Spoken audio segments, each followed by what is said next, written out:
কিন্তু আমি এইখানে দর্শকদের দেখাতে চাইবো মমতা বন্দ্যোপাধ্যায় এইটা যখন সোশ্যাল মিডিয়ায় পোস্ট করছেন তাকে কটাক্ষ করে আবার পাল্টা পোস্ট করেছেন বিরোধী দলনেতা।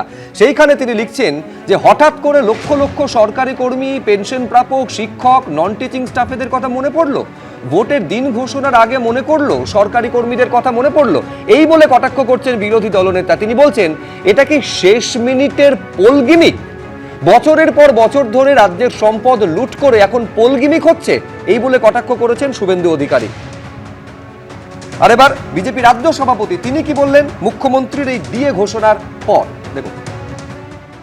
সরকারি কর্মচারীরা তৃণমূল কংগ্রেসকে চেনেন, মুখ্যমন্ত্রীকেও চেনেন।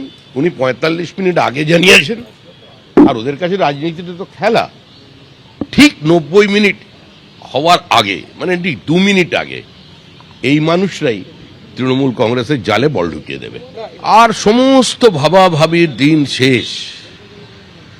মানুষ নতুন সরকার মে মাসের দ্বিতীয় সপ্তাহে দেখতে পাবে। রাইটার্স বিল্ডিং থেকে আমরা সরকার পরিচালনা করব। আমি একটা সংশয়ের জায়গা থেকে রাহুল চক্রবর্তীর কাছে আসি। এই সুপ্রিম কোর্ট নির্দেশ দিয়েছিল ৫ই ফেব্রুয়ারি।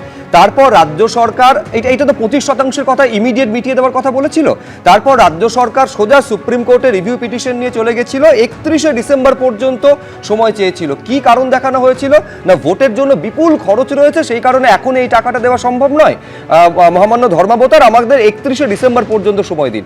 আমি বলছি রাহুল দা, কারণটা তো সে একই রয়েছে, কারণটা তো বদলায়নি।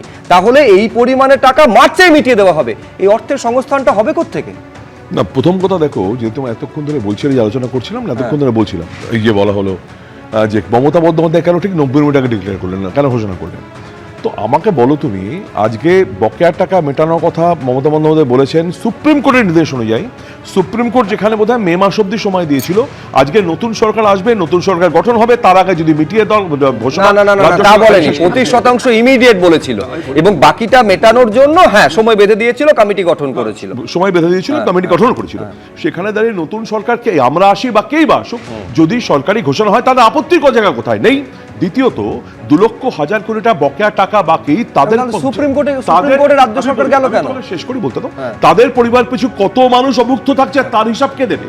দ্বিতীয়ত ৯০ মিনিটের কথা বলছো, তার ঠিক একদিন আগে ভোট ঘোষণা প্রধানমন্ত্রী ব্রিগেডের ঢেঁড়া পিটিয়ে এতগুলো ঘোষণা করলেন, তখন তাতে আপত্তি হলো না, তখন তাদের সমস্যা হলো না। প্রধানমন্ত্রী বলেন তিনি সব বলতে পারেন, আর মুখ্যমন্ত্রী যদি ৯০ মিনিট আগে বলেন তাতে কত কথা বলা হচ্ছে এবং কত কথা বলছে মানুষের জন্যই তো করা। আমার মূল প্রশ্নটা আপনি যাচ্ছেন না। আমি তো মূল প্রশ্নের কথা না, আমার মূল প্রশ্ন যে টাকাটা আসবে কোত্থেকে? টাকা নেই বলে তো সুপ্রিম কোর্টের দরজার কড়া নেড়েছিলেন, সেই টাকাটা আসবে কোত্থেকে? সময় নিয়েছে রাজ্য সরকার, তার সংস্থান ৩১শে ডিসেম্বর পর্যন্ত নিয়েছিল, সেটা মার্চ মাসের মধ্যে কিভাবে হবে? মমতা বন্দ্যোপাধ্যায় বা রাজ্য সরকার বুঝেছেন যেখানে দরকার সুপ্রিম কোর্টের কথা।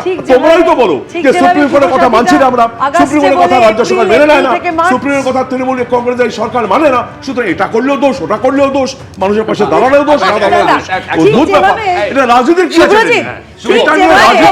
রাহুলদা বলছেন এখানে সত্যি কোনো রাজনীতি নেই, কিন্তু আমাদের প্রশ্নটা হচ্ছে একটাই, যে কারণে রাজ্য একেবারে এক্সটেন্ড করলো সময়টা, একদম ডিসেম্বর পর্যন্ত চাইলো, সেখানে হঠাৎ করে মার্চ মাসে টাকাটা কোথা থেকে চলে আসলো? এই সঠিক উত্তরটা আমরা এখনো রাহুলদার কাছ থেকে পেলাম না।